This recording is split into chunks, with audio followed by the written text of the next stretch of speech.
Lord, marami pong salamat dahil kayo po, Panginoon, ang siyang, Lord, nagbibigay sa amin, Lord, ng halaga ng buhay. Lord, dalangin namin sa aming pag-aaral ng iyong salita ay patuloy mo kami, Lord, lukuban ng iyong pag-ibig, ng iyong pagmamahal, ng iyong pangunawa at Lord, mai-apply po namin, Lord, sa aming mga personal na buhay.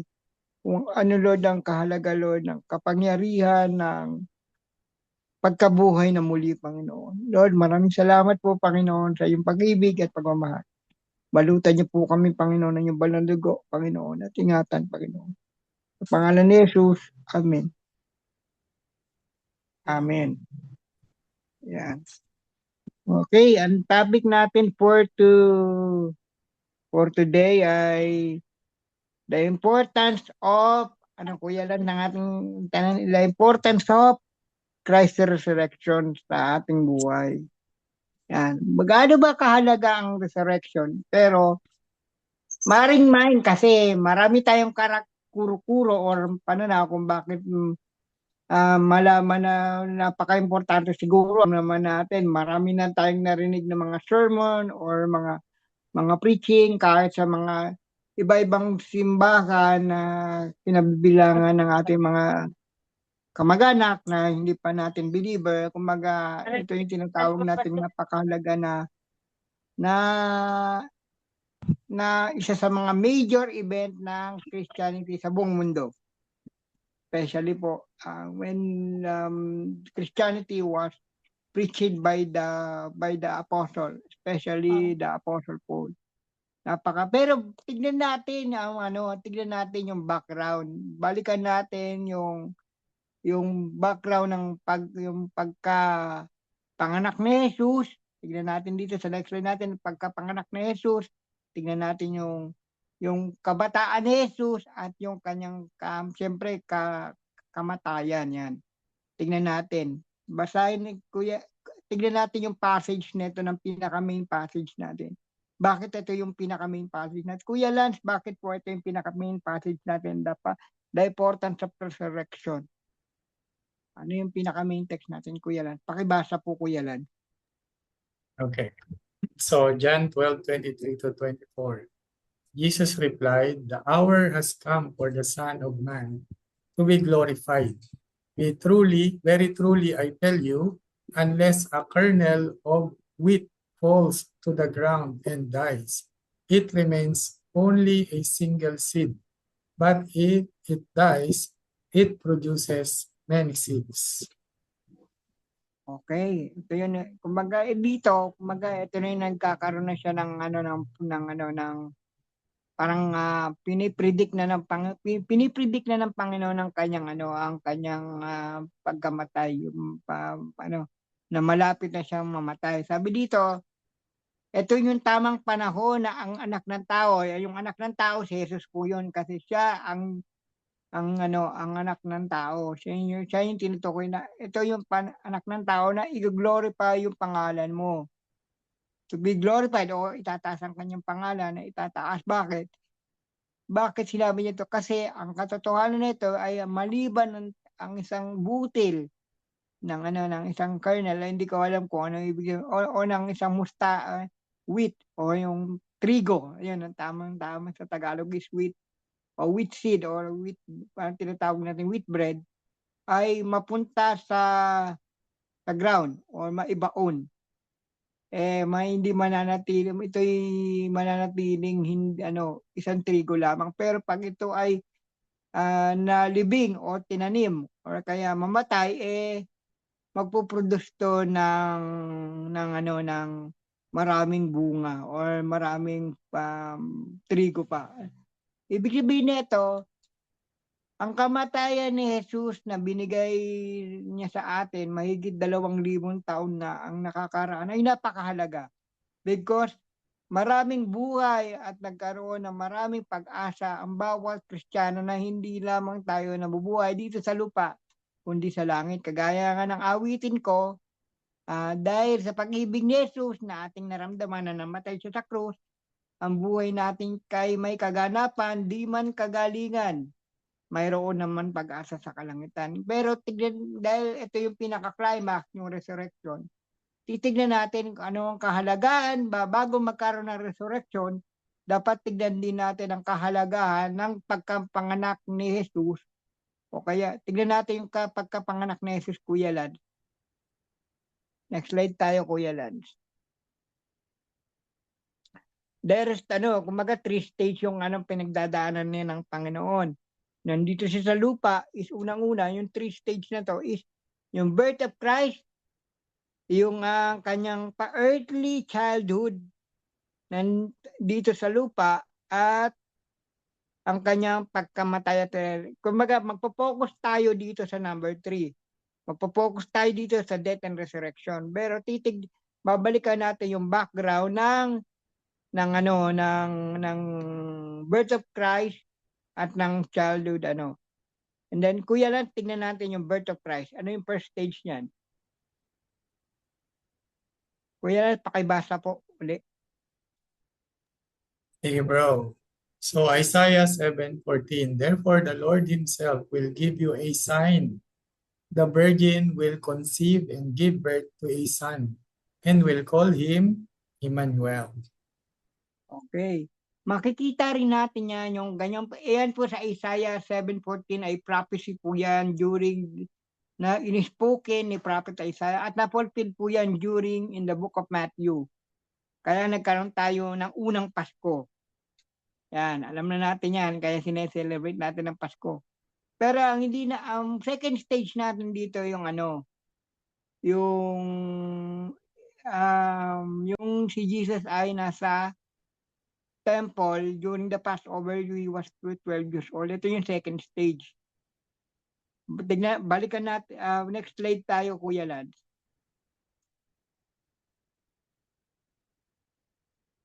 Ayan yung second stage. Early childhood ni Jesus Christ as carpenter's sons. Yan ay napakahalaga. Pero ang pinaka-passage nito, ang pinaka-obvious lang na nakita natin dito sa passage, yung 12 years old siya, na siya ay dinala ng kanyang amatinad, ng kanyang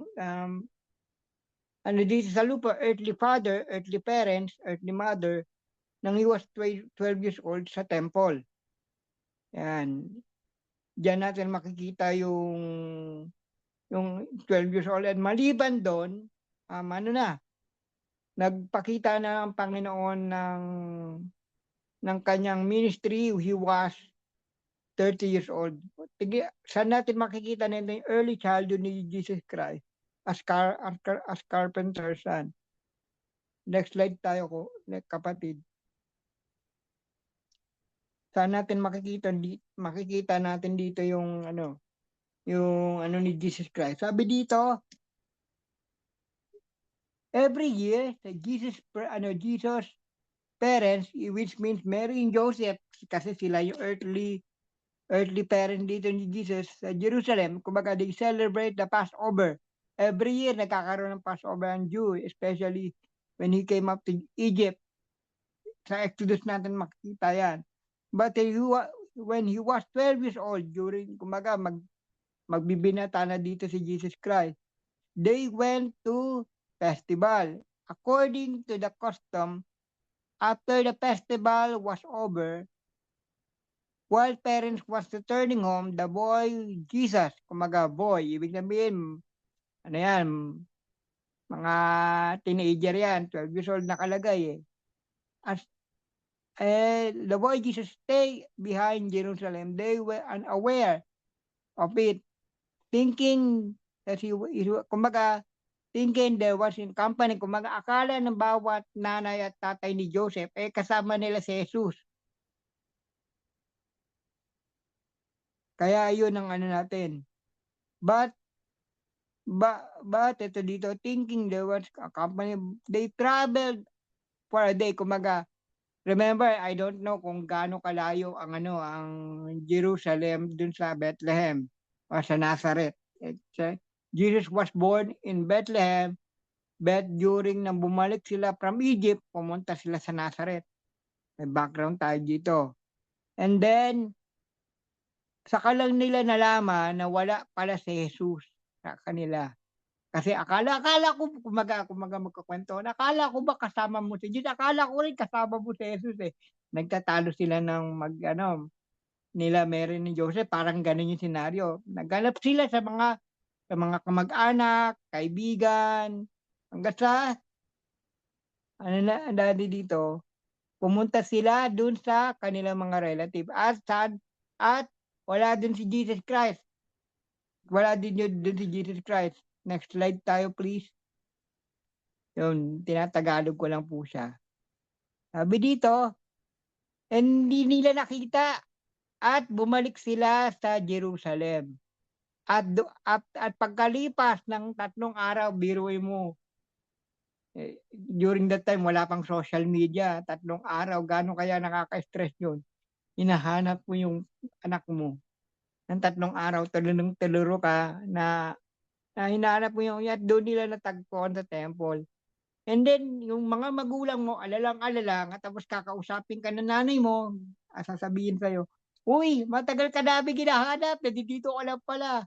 Tapos sasabihin sa'yo ni Jesus, hindi mo ba alam na nasa bahay ako ng aking ama? Parang kung isipin natin, parang hindi mo kami inisip, ganito, ganito, ganyan, kung nasa modern day tayo, di ba? Pero kumbaga, dahil alam naman ng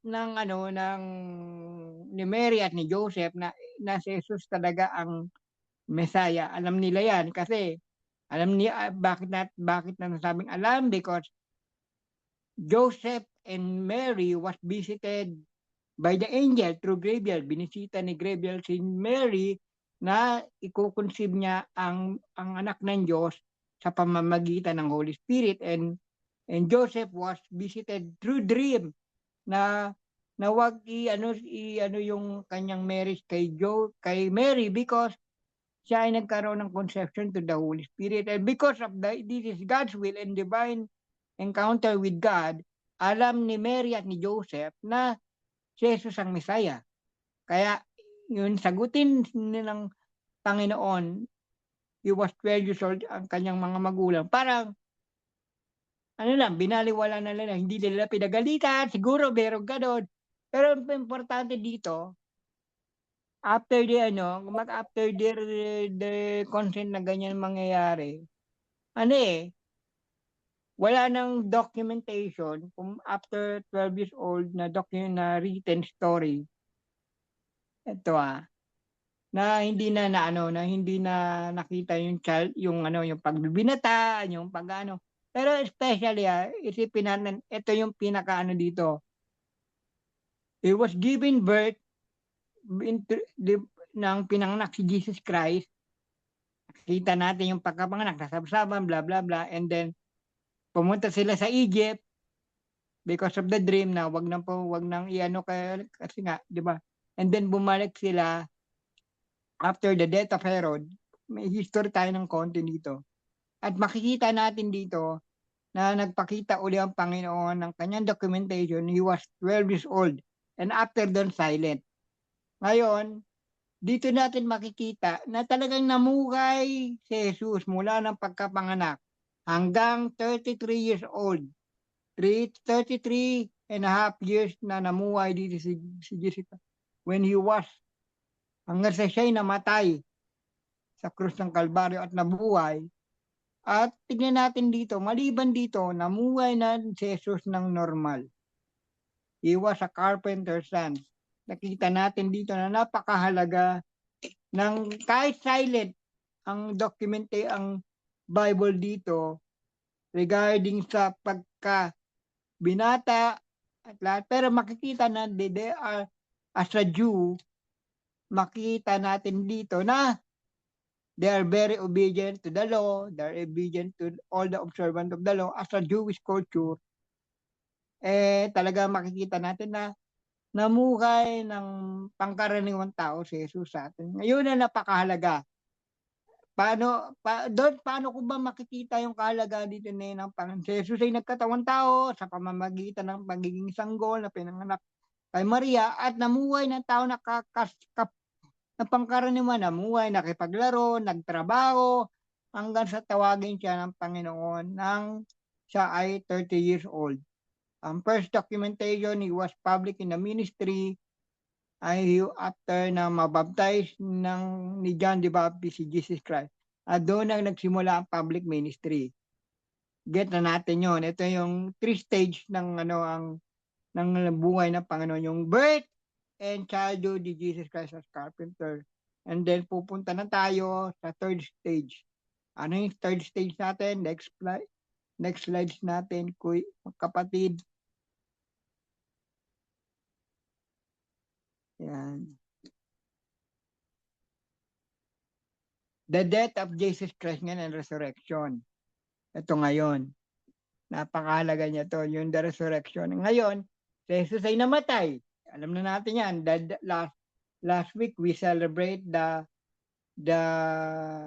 Holy Week. And we doing the 7 last word. Dito last Friday. Ngayon, the death of Jesus Christ. Paano natin malalaman yung death of Jesus Christ dito? Meron tayong documentation. Ano yung nakalagay dito sa written documentation, the death of Jesus Christ and resurrection? Next slide tayo, kapatid. Tignan natin. Kuya Lance, pakibasa po natin yung passage. Okay, bro. Matthew 28, 1-7. After the Sabbath, at dawn on the first day of the week, Mary Magdalene and other Mary went to look at the tomb. There was a violent earthquake, for an angel of the Lord came down from heaven and going to the tomb, rolled back the stone and sat on it. His appearance was like lightning, and his clothes were white as snow. The guards were so afraid of him that they shook and became like dead men.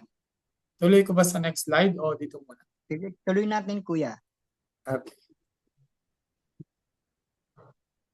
The angel said to the woman, "Do not be afraid, for I know that you are looking for Jesus, who was crucified. He is not here. He has risen, just as he said. Come and see the place where he lay. Then go quickly and tell his disciples, he has risen from the dead and is going ahead of you into Galilee. There you will see him. Now I have told you." Okay, dito natin makikita na si Jesus ay talagang, na statement dito na talagang si Jesus ay namatay. Naniniwala naman tayo dyan na may birth and childhood ni Jesus Christ, pero mas significant yung birth and death of Jesus Christ and his resurrection. Yun ang significant sa Christianity ng ating importante, yung unitin ko ulit, yung birth, death, and resurrection. Dinagdagan ko lang po yung early childhood ni Jesus Christ so that we will say and we are clarified that Jesus was related with us. Na siya ay nahirapan, nagkatawang tao, lahat nagtrabaho hanggang sa 33 years old, doon na siya nagkaroon ng death and resurrection. Ito, malinaw na pinaliwanag sa scripture na ito yung nangyari. Ngayon, ito yung topic natin, the importance of resurrection of Jesus Christ sa ating buhay Kristiyano. Ito yung makikita natin. Ito yung pinaka-main context natin. Ito, binigyan ko lang po kayo ng background so that we will fully understand the essence of resurrection of Jesus Christ. Unless we do not know. Pag hindi natin alam lang natin yung death and resurrection ni Jesus Christ, pero dapat din natin malaman yung importance, kaya binalik ko pa uli yung birth and yung childhood ni Jesus Christ. So that we will fully understand and identify that Jesus Christ was related with him, can identify our need as a man, because he is the Son of Man, well on the flesh. Ito yung pinaka-significant. What will happen? Ano ba yung nito? Ano ba yung significant ng resurrection ni Jesus Christ? Let's see, Kuya Lance. Let's please. Ito yung natin, the significance of the resurrection of Jesus Christ.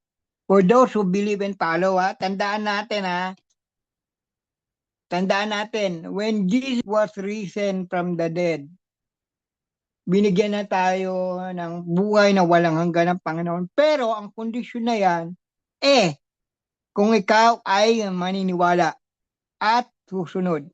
Tandaan natin na maraming naniniwala pero hindi sumusunod. Kailangan dalawa ang ano nito, naniniwala at sumusunod. Ano yung ano dito?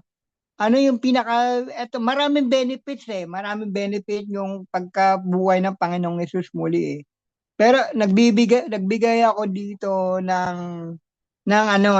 tatlong significant. Maraming pwedeng kong ilagay dito pero magbibigay lang ako ng 3 point dito. Ano yung first point, Kuya Lad? Sa first slides natin. Yung first slides natin dito ay God provide a ultimate redemption for the humanity. Mababasa natin yan sa 1 Peter chapter 3 verse 3 chapter 3 verse 18. Ano yung nakalagay doon, Kuya Lance? Meron ba tayong passage doon, Kuya Lance? Pakiba po natin dito. Ito yung significant ng Kuya Lance, pakibasa po.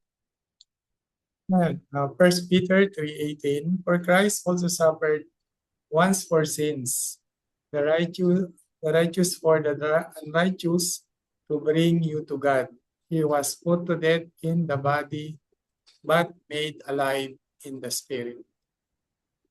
Okay, dito natin makikita na si Jesus ay namatay para sa lahat at namatay lang si Jesus ng isang beses. Siya yung ultimate redemption. Siya yung kumbaga sa sanla, yung buhay natin sinanla, yung pagbayad ni Jesus ng kanyang buhay sa krus ng Kalbar. Ito yung talagang pinaka full payment. Kumbaga kung nagsanla tayo ng alahas, ng ating kwintas, ng ating cellphone, yun po yung pinakakapalit ng kabayaran ng ating kasalanan, ang buhay ni Jesus. Ano yung pangalawa dito? Yung pangalawa natin dito, Kuya Lance. Ano yung makikita natin sa pangalawa? Dito, Kuya Lance.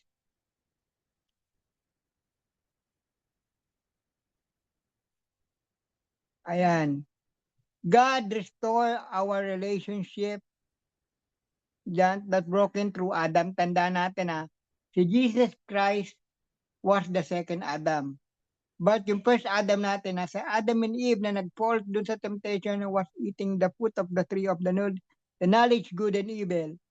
Yun po ang nag-broke. But when Jesus was dead on the cross, there was, sabi nga dito, di ba?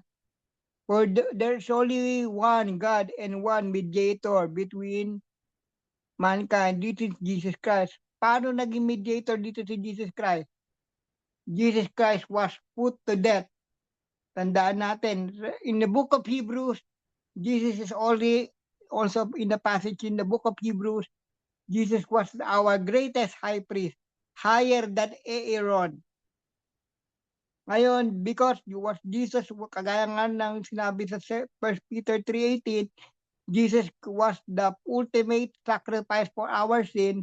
Now, siya rin ay may siyang ang nagbigay sa atin na magmabalik ang relasyon natin sa Diyos. Bakit? Si Jesus ay walang kasalanan na naging makasalanan sa atin. Kaya nga ang napakahalaga dito, when we see the blessing of the Lord regarding our iniquities, talagang kailangan talaga natin, we must be humble. We must be grateful and have a gratitude with all our heart. Not only the believing what the Lord said as being Lord, our Savior ng buhay natin, kundi makita natin ang kahalagahan ng kanyang kamatayan at huwag natin babaliwalain. Kaya nga hanggat maaari natin magtulungan tayo na bantayan ang ating sarili.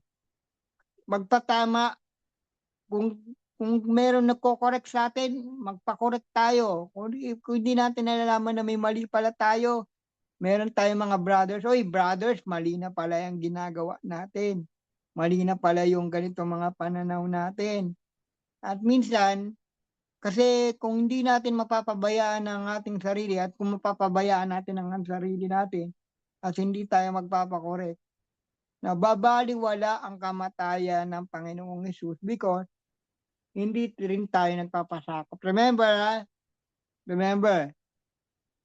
ang sinabi natin dito, ang benefit and significant ng pagkamatay ni Jesus sa mga believer ay unang-una at ang magbe-benefit lang nito ay yung naniniwala at sumusunod sa kalooban ng Panginoon. Kaya ang kailangan natin dito talagang mabantayan ang ating sarili, mabantayan tayo ng mga ating mga kapatiran na merong nangangalaga. Kaya mahalaga ang small group, ang D group, ang cell group, merong accountability, lalo na sa mga baguhang mga Kristiyano para magpatuloy tayo sa paglago ng Panginoon. Teka, Kuya Dondon, ano ba itong kunikwento? Medyo out of context na. Yung, yung restoration ng relationship natin sa humanity, sa spiritual growth ko. Tandaan natin, Jesus done the first job. He put the death on the cross, nagkaroon ng resurrection, naniwala ka, pero yung buhay yung buto ng buhay ng Panginoong Hesus ay hindi na nanatili lamang yung buto, kundi dapat yan ay mamunga. Dapat na mamunga yan ng karakter ng Panginoong Hesus at ng pagbabago ng buhay. Kasi kaya nga tayo nagba-Bible study. Ano ba yung pinagkaiba ng wala kay Kristo at yung wala pa tayo kay Kristo? Remember, during mga early stage ng PWD fellowship natin, meron tayong mga video clip na 3 minutes gospel, lifetime testimony. Yung before, nang wala pa tayo kay Kristo, yung nakakilala tayo kay Kristo, at anong ginagawa na ng Panginoong Jesucristo sa buhay natin. Marami tayong mga video clips niyan. At alam nyo kung sino kayo nagbigay ng testimony. Kaya yung broken humanity relationship natin kay Jesus Christ ay na-restored because Jesus was the ultimate redemption sa ating sin. Kaya nga si Jesus ang ultimate mediator, tagapamagitan. Siya yung natin, attorney natin sa Panginoon. Siya yung ating tagapagtanggol. Paano niya tayo pinagtanggol? Sa pamamagitan ko, Diyos Ama, ako na po ang magbabayad, ako na po maggagarante ng kapatawaran na wala po siyang kasalanan because naniwala po siya sa akin, di ba? Sabi nga doon sa John 3:16, balik natin ito yung John 3:16. For God so loved the world that He gave His only begotten Son, that whosoever believe in Him, it means Jesus Christ, should not perish, but have everlasting life. Ano ibig sabihin nito?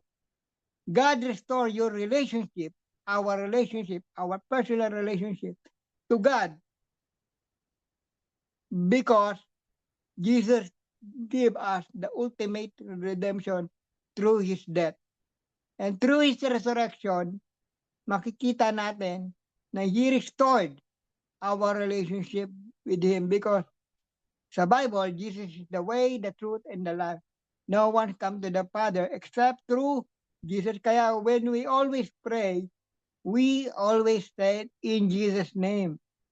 Bakit ngayon? Because through the name of Jesus ay hindi naman yun ang nagbibigay sa atin ng legality, ng kakayahan para sagutin tayo ng ating Panginoon.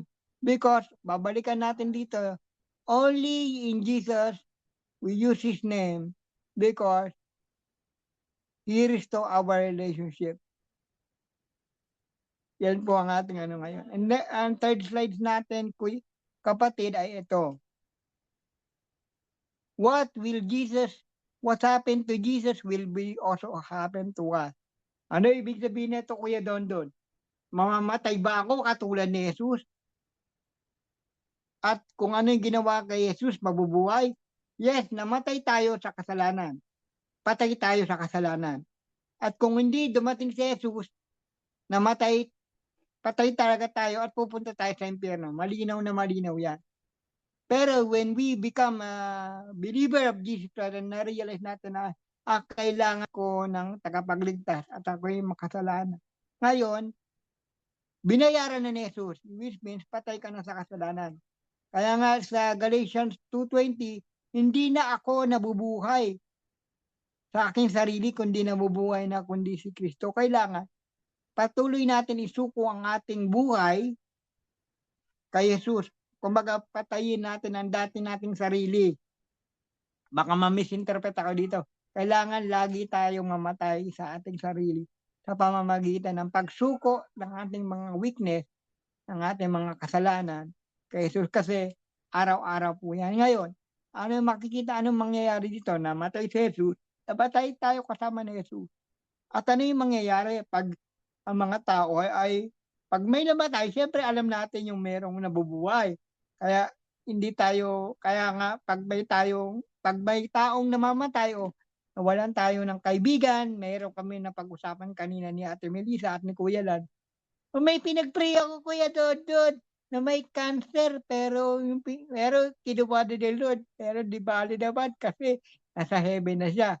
Ibig sabihin, pag itong taong ito ay namatay at tinanggap niya ang Panginoon, ibig sabihin, patay lang yung kanyang physical na katawan, pero ang espiritu ay mabubuhay. Saan ba natin ito makikita? Basahin natin yung passage na to sa 1 Thessalonians. Kuya Lad, basahin natin to. Ito yung pinakamagandang konteksto na buong passage po natin basahin, Kuya. Go, Kuya Lad. Okay, so brothers and sisters, we do not want you to be uninformed about those who sleep in death, so that you do not grieve like the rest of mankind who have no hope. For we believe that Jesus died and rose again, and so we believe that God will bring with Jesus those who have fallen asleep in him. According to the Lord's word, we tell you that we who are still alive, who are left till the coming of the Lord, will certainly not precede those who have fallen asleep. So next is, for the Lord himself will come down from heaven with a loud command, with the voice of the archangel, and with the trumpet call of God, and the dead in Christ will rise first. After that, we who are still alive and are left will be caught up together with them in the clouds to meet the Lord in the air. And so we will be with the Lord forever. Therefore, encourage one another with these words. Okay, napakaganda, di ba? Kumpleto. Titignan natin sa first passage dito. Balik tayo sa first slide natin, Kuya Lance, from the top. Dun sa ano. We do not want you to inform. Kumaga, sabi din, inform. Kumaga, brothers and sisters, ibig sabihin, mga kapatid, ano ibig sabihin nito? Sa mga taong naniniwala kay Kristo. Sulat to ni Pablo sa church ng Thessalonian. Huwag tayong wag tayong maging brothers and sisters, we don't want you to be informed. Sabi nga sa ibang passage, ignorance about dun sa mga taong natutulog. Yung natutulog, kumaga sa atin, tulog literally, pero in another terms yan ng death. Ngayon, regarding, at huwag tayong malungkot, sabi nga ganun, sa ating nangyayari, because ito nga ay, sabi nga dito, sa akin, sa kagaya na sinabi ni Jesus, ay ito yung makikita natin kung paano buhayin ng Panginoong Jesus ang mga namatay. Sabi nga din sa next slide natin, kagaya ng sinabi ng Panginoon, unang bubuhayin yung mga namatay. For example, namatay yung lola ko at alam ko naman ay na dito, di ba Kuya Lan, sabi doon, kung sino din yung unang namatay kay Kristo, ibig sabihin, yung kasama dito si Apostle John, si Apostle Paul, sila John the Baptist, lahat-lahat ng mga believers. At until na ngayon, na namatay, for example, ang tito ko namatay siya ng 1991, tama, 1991 siya namatay. At alam kong believer siya dahil siya yung aking spiritual father. Mabubuhay siya. Ngayon, kung si Jesus ay dumating ngayon, ibig sabihin, kung ako ay believer, unang mabubuhay yung mga namatay kay Kristo. Kumaga, yung katawan nila from the cremation, kung abuman yon or nasa sementeryo, mabubuhay yan. At aangat sa langit. Alam natin, di ba, sa science, di ba, yung water vapor, aangat, Yung ano, parang halimbawa umaangat, 'di ba? Alam na parang balloon na may ano, may helium. Umaangat yung ano, yung tao. Gano'n din kay Jesus sa pagdating yung tinatawag nating rapture. Masyado siya na malalim. Pero after niyan, tayo naman yung ano, after nilang umakyat sa langit, sa clouds lang, hindi pa langit eh. Sa ano, sa alapaap, kasama natin ano, hindi lang yung mga patay, kundi yung pati yung mga buhay.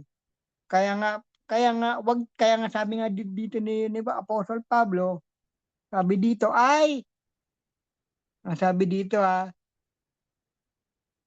ano, ano tayo, patuloy tayo magpalakasan. Encourage to one another sa last passage sa 18.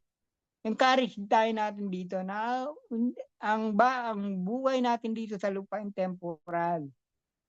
'Di ba sabi dito, therefore encourage one another with this word. Tayo magpalakasan sa ganitong sinabi ni Jesus sa kanyang salita na kagaya na sinabi ni Jesus na ganun yung mangyayari. Kung ano yung nangyari kay Jesus, mangyayari sa atin. Ano ibig sabihin nito, Kuya Dondon? Yung pagkabanlag ko, yung pagkabulol ko, yung pagiging karoon ng disability natin, mawawala yan.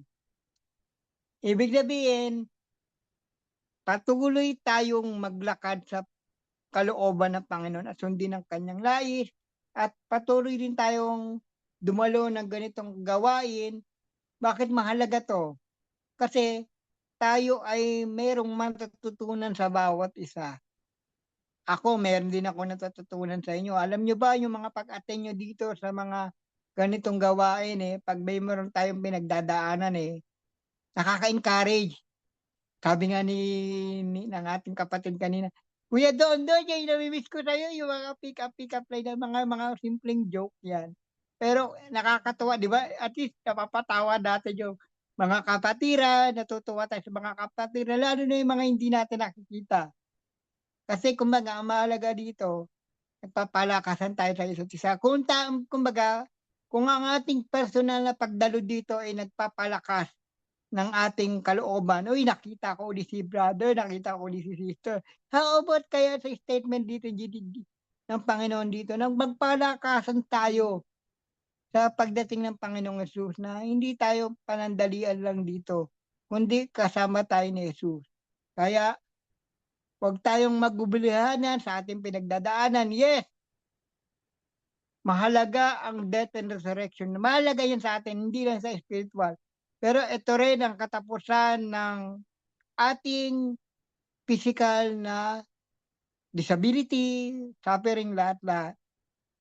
Pero aaminin naman natin, kahit nandito pa tayo sa ating lupa at nahihirapan tayo, naka-wheelchair pa si Kuya Lan, nakatungkod pa si Kuya Dondon, nakasaklay pa si Mami Glo, bulol-bulol pa rin yung ating salita, at hindi pa rin tayo makalabas, patuloy pa rin tayo nilalahat ng ating kapwa, patuloy pa rin tayong tinutukso ng demonyo.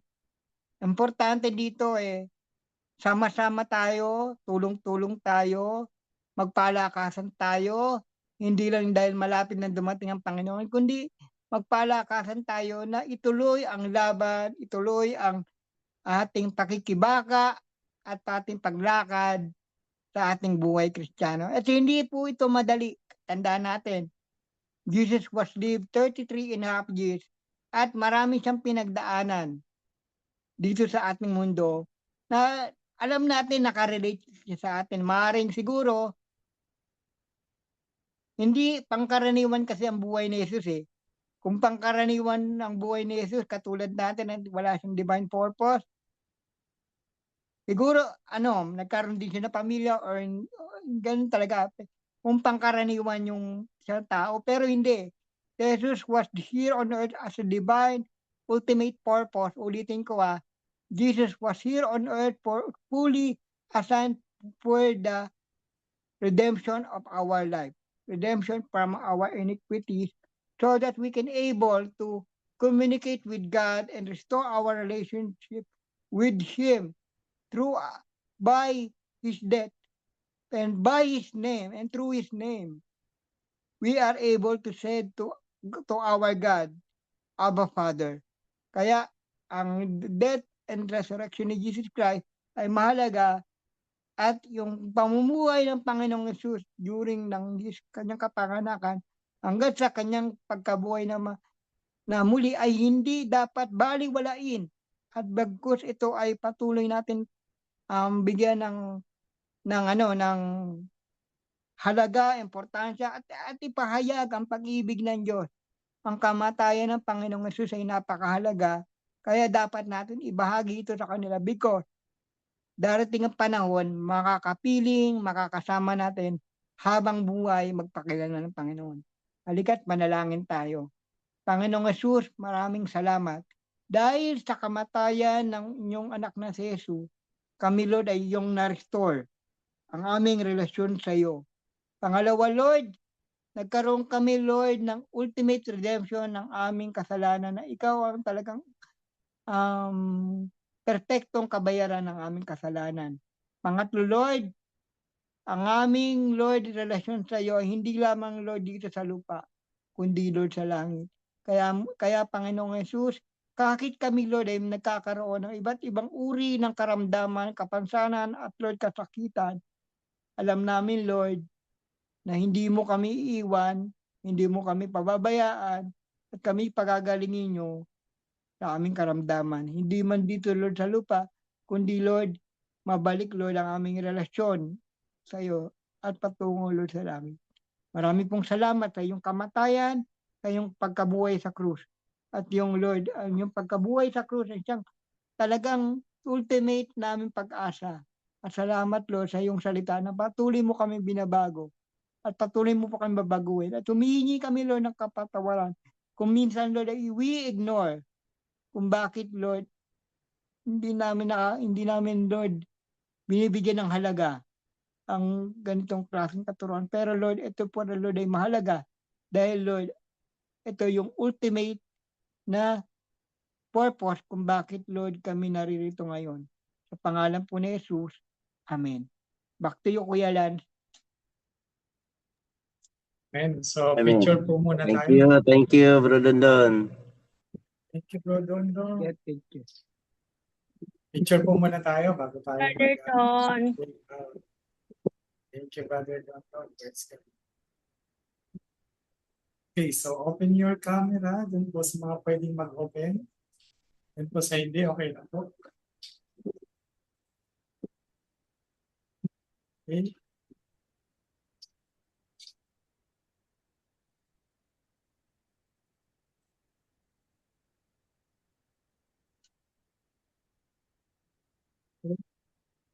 Ready? Smile, smile. 1, 2, 3. One more.